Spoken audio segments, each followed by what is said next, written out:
نبی کے دین پہ مٹنے کی بات کرتے ہو، حسین جیسا زلیجہ۔ أعوذ بالله من الشيطان الرجيم، بسم الله الرحمن الرحيم. كذبت عاد فكيف كان عذابي ونذر. إنا أرسلنا عليهم ريحا صرصرا في يوم نحس مستمر تنزع الناس كأنهم أعجاز نخل منقعر. فكيف كان عذابي ونذر.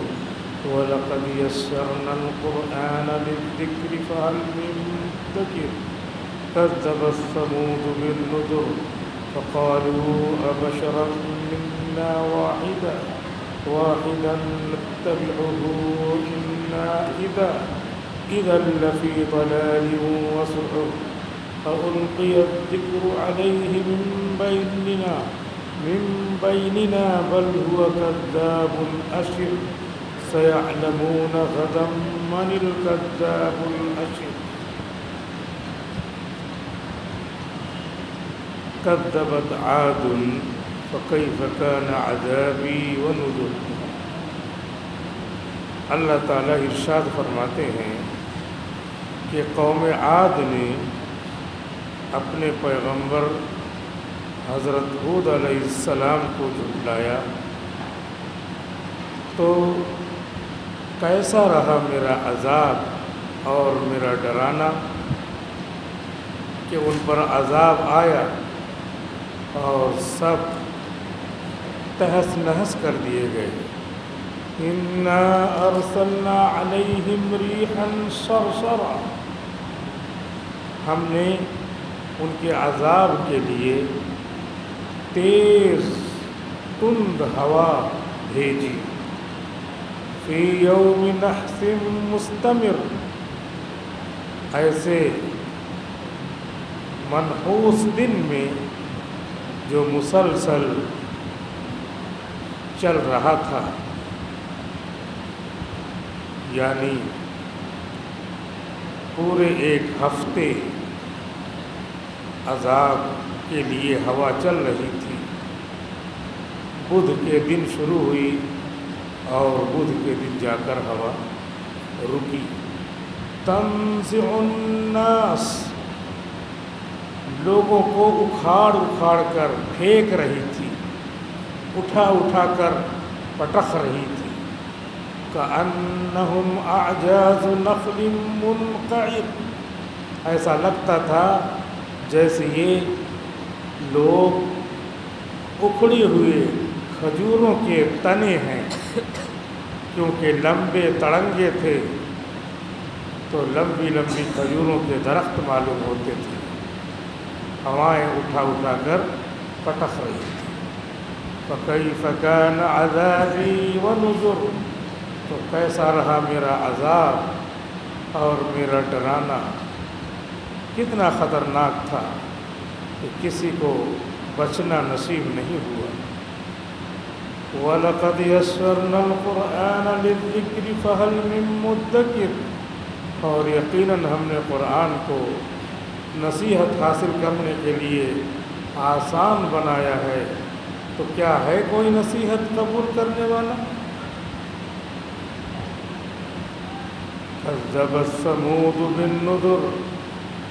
اسی طرح قوم ثمود نے بھی پیغمبروں کو جھٹلایا، صالح علیہ السلام کو جھٹلایا.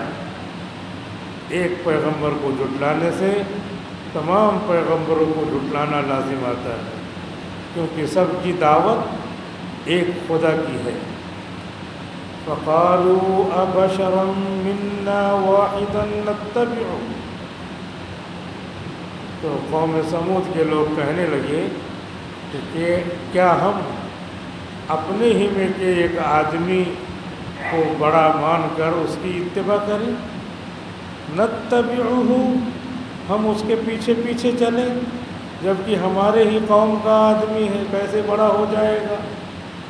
انا اذا لفی ضلال وسعر، بے شک اس وقت ہم گمراہی میں مانے جائیں گے، دیوانگی میں مانے جائیں گے۔ اَأُلْقِيَ الذِّكْرُ عَلَيْهِ مِن بَيْنِنَا، کیا ہمارے درمیان میں سے کسی کو منتخب کر کے اللہ کا پیغام دیا گیا ہے؟ کون سے سرخاب کے پر اس پر لگے ہیں؟ کیا خصوصیت ہے؟ ہم لوگوں کو تو نبوت نہیں دی گئی۔ بل هو کذاب اشر، بلکہ صحیح بات یہ ہے کہ یہ پیغمبر نہیں، جھوٹا ہے، شیخی باز ہے، اترانے والا ہے۔ سَيَعْلَمُونَ غَدًا مَّنِ الْكَذَّابُ الْأَشِرُ، اللہ تعالیٰ اس کا جواب دے کر کہتے ہیں ان قریب پتہ چل جائے گا کل ہی کہ کون جھوٹا ہے، کون شیخی باز ہے۔ جب عذاب آئے گا تو سب پتہ چل جائے گا۔ اِنَّا مُرْسِلُ النَّاقَةِ فِتْنَةً لَهُمْ، ہم اونٹنی بھیجنے والے ہیں ان کی آزمائش کے لیے۔ وہ کہہ رہے تھے کہ 9 مہینے کی گابھن اونٹنی پہاڑ سے نکال دیجیے تو ہم ایمان لائیں گے۔ اللہ تعالیٰ کہہ رہے ہیں کہ ہم بھیجنے والے ہیں ان کی آزمائش کے لیے، دیکھتے ہیں کون ایمان لاتا ہے کون نہیں لاتا۔ فَارْتَقِبْهُمْ وَاصْطَبِرْ، تو اے نبی ان کا آپ انتظار کیجیے اور صبر سے بیٹھے رہیے، دیکھیے ہم اونٹنی پہاڑ سے نکالتے ہیں یہ کیا جواب دیتے ہیں۔ چنانچہ اللہ نے پہاڑ سے اونٹنی نکالی اور بھرے مجمع میں اس نے بچہ جن دیا۔ لوگوں نے کہا یہ تو جادو ہے، اور وہ موٹی تازی لمبی ترنگی اونٹنی تھی، پانی پینے کے لیے بہت پانی چاہیے تھا۔ اللہ تعالیٰ کہہ رہے ہیں وَنَبِّئُهُمْ أَنَّ الْمَاءَ قِسْمَةٌ بَيْنَهُمْ، اور ان کو بتا دیجئے کہ سارا پانی ان کے درمیان تقسیم ہوگا باری باری سے، یعنی ایک دن ان کے جانور پئیں گے اور دوسرے دن یہ اونٹنی پیے گی۔ جہاں بھی کہیں گڈھے میں پانی ہو، تالاب میں پانی ہو، کنویں میں ہو، باری مقرر ہے۔ کل شرب محتضر، ہر باری پر باری والا حاضر ہوگا، باری کے وقت حاضر ہوا جائے گا، یعنی ایک دن ان کے جانور پانی پئیں گے اور دوسرے دن اونٹنی پانی پئیں گے۔ تو یہ اونٹنی پورا پانی ختم کر دیتی تھی۔ اب ان لوگوں نے کہا کہ روزانہ کا جھگڑا ختم کرو، کسی آدمی کو یہ اونٹنی ذبح کرنے کے لیے، مار ڈالنے کے لیے تیار کرو۔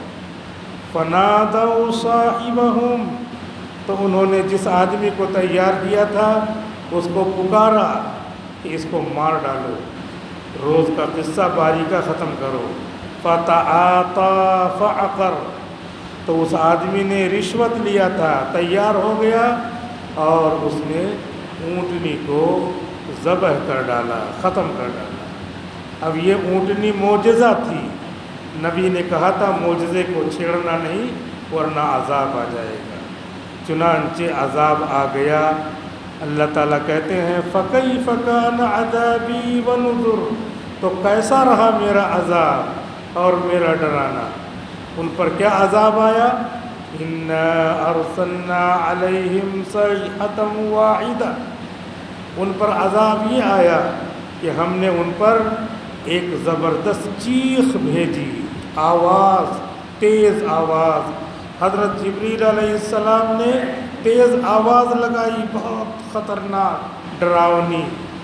فَكَانُوا كَحَشِيمِ الْمُحْتَضِرِ، تو وہ اپنی جگہ پہ ہی جہاں تھے مرے پڑے رہے، ایسے ہو گئے جیسے باڑ کا چورا، جیسے کھیت میں باڑ لگائی جائے اور اس کے چورا کیے ہوئے بھوسے چورا چورا ہوتے ہیں، ایسے سب مر گئے، مٹ گئے۔ وَلَقَدْ يَسَّرْنَا الْقُرْآنَ للذکر فہل من مدکر، اور یقیناً ہم نے اس قرآن کو آسان بنایا ہے نصیحت حاصل کرنے کے لیے، تو کیا ہے کوئی نصیحت حاصل کرنے والا؟ سورۃ القمر کی تفسیر شروع ہوئی ہے اور اس کا پہلا رکوع کل پڑھا گیا تھا، جس کی چند آیتیں باقی تھیں وہ مکمل کر کے پھر دوسرا رکوع پڑھا گیا، اس رکوع کی بھی چند آیتیں باقی ہیں۔ جتنا پڑھا گیا اس میں اللہ رب العزت نے 2 نبیوں کا اور ان کی قوموں کا ذکر کیا ہے، اور یہ بتایا ہے کہ اللہ تعالیٰ تمہاری نصیحت کے لیے، بندوں کی نصیحت کے لیے سمجھانے والوں کو بھیجتے ہیں۔ تو ایک سمجھانے والے پیغمبر، ان کا نام تھا ہود علیہ السلام، ان کو اللہ تعالیٰ نے بھیجا قوم عاد میں ہود علیہ السلام کو بھیجا، اور دوسری قوم تھی قوم ثمود، ان کو سمجھانے کے لیے اللہ تعالیٰ نے صالح علیہ السلام کو بھیجا۔ سمجھانا کیا تھا؟ سمجھانا صرف یہ تھا کہ ایک خدا کو مانو، تم خدا کو چھوڑ کر کے دوسرے ڈھیر سارے خداؤں کو ماننے لگے ہو، یہ چھوڑو۔ اللہ تعالیٰ نے قوم عاد کو بہت لمبا قد دیا تھا، بڑے بڑے تھے، تاڑ کے درخت کی طرح، بڑے بڑے کھجوروں کے درخت کی طرح لمبے لمبے تھے، بہت لمبے تھے، کھڑے ہو جائیں تو پھر جو ہے زینہ لگانے کی ضرورت نہیں ہے۔ یہ ادھر اجنٹا کی طرف جو ہے وہ بڑی بڑی پہاڑیاں ہیں، اور اس میں دکھتا ہے کہ یہاں پہ یہ روم تک کی طرح بنا ہوا ہے، کس نے بنایا ہے؟ تو وہ لگتا ہے آثار سے کہ اسی قوم کے لوگ یہاں آئے ہیں، اور اسی قوم کے بقیہ لوگوں کو سمود کہتے ہیں۔ سمود یہ بھی جو ہے شرک اور کفر کرتے تھے۔ شرک اور کفر کا مطلب یہی ہے کہ اللہ کو چھوڑ کر دوسرے کو خدا بنا دیا۔ تو ان کے ناخنوں کے اندر اللہ نے طاقت دیا تھا۔ ایسے کیا کرتے تھے قوم سمود والے؟ پہاڑوں کو ایسے انگلی سے ایسے رگڑتے تھے تو وہ کٹتا چلا جاتا تھا۔ ینحتون من الجبال، پہاڑوں کو اپنے ناخنوں سے تراش دیتے تھے، اور اسے ایسے ناخن لگاتے تھے، کیا بن جاتا؟ پورا مکان بن جاتا تھا۔ اور لمبے تھے تو زینہ انہ لگانے کی ضرورت نہیں ہے۔ تو وہاں پر آج دیکھے تو کیسے کون سے زینے سے انہوں نے بنایا ہے، کیسے بنایا ہے؟ تو اللہ رب العزت نے ان کو جو لمبا تڑنگا بنایا تھا، تو لمبا تڑنگا بنا کر کے ان کو عقل دی تھی کہ اپنے عقل سے ایک خدا کو مانے۔ تو دونوں نے خدا کا انکار کیا، تو دونوں کے لیے الگ الگ پیغمبر بھیجے اللہ تعالیٰ نے۔ قوم عاد کے لیے حضرت ہود علیہ السلام کو بھیجا، قوم ثمود کے لیے حضرت صالح علیہ السلام کو بھیجا۔ دونوں نے پیغمبروں کو جھٹلایا، جیسے ابھی بھی پیغمبر کو اور پیغمبر کی باتوں کو جھٹلایا جا رہا ہے۔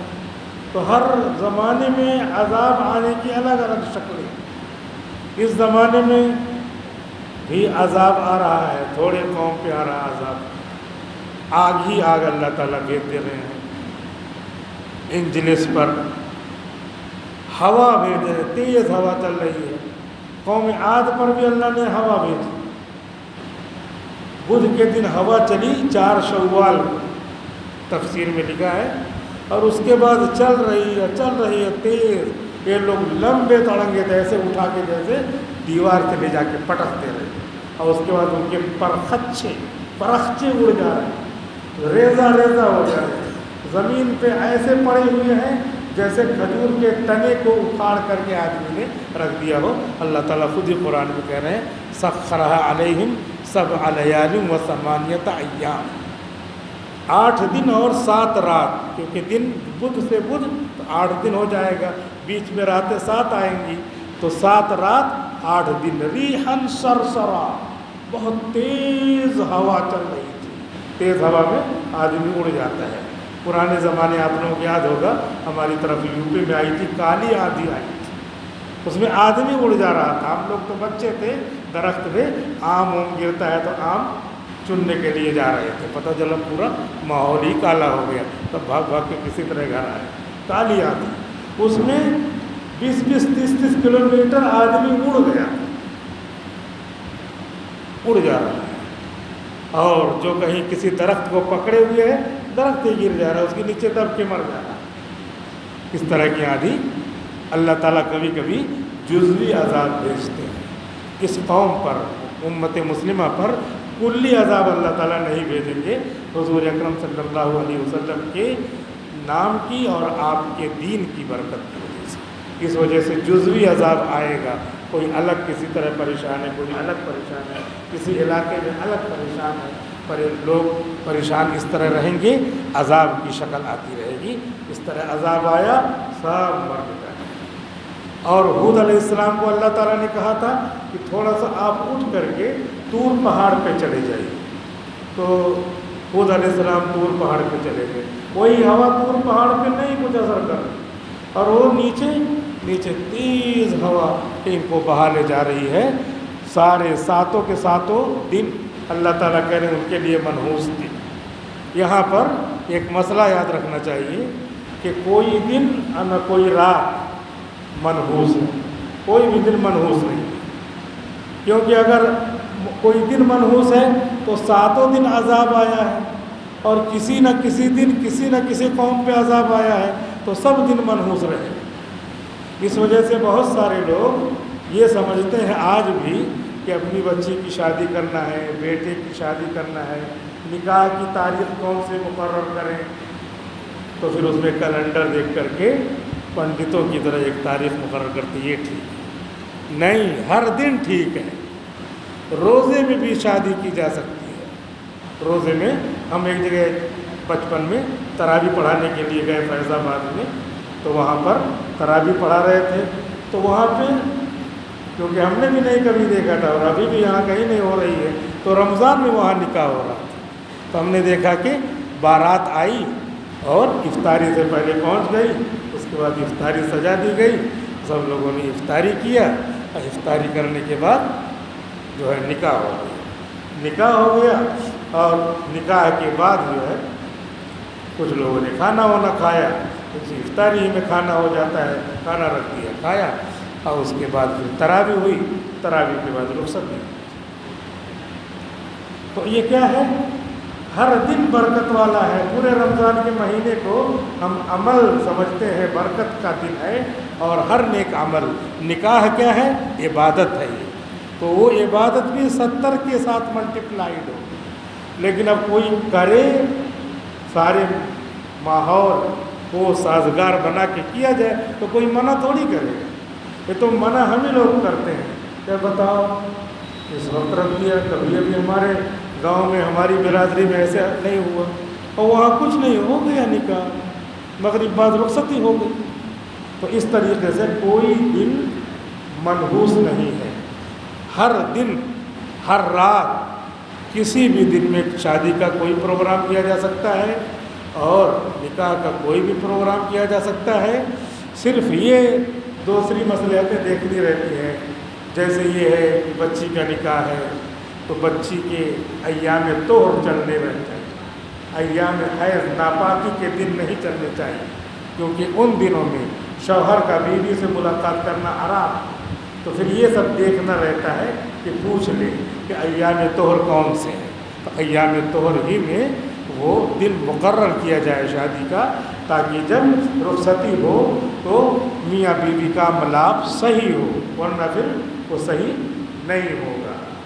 ایک عالمہ لڑکی تھی، اور اس کے بعد اس کا نکاح ہوا، نکاح ہونے کے بعد جو ہے رخصتی ہوئی، پہلی رات ہوئی، تو اب اس کا اچھے سے جو ہے وقت مقرر نہیں کیا تھا، اس کا جو ہے ایام حیض چالو ہو گئے، خون آنا چالو ہو گیا، تو شوہر بھی اس کا عالم تھا، تو اس نے جو ہے بتایا، قرآن کی آیت پڑھا،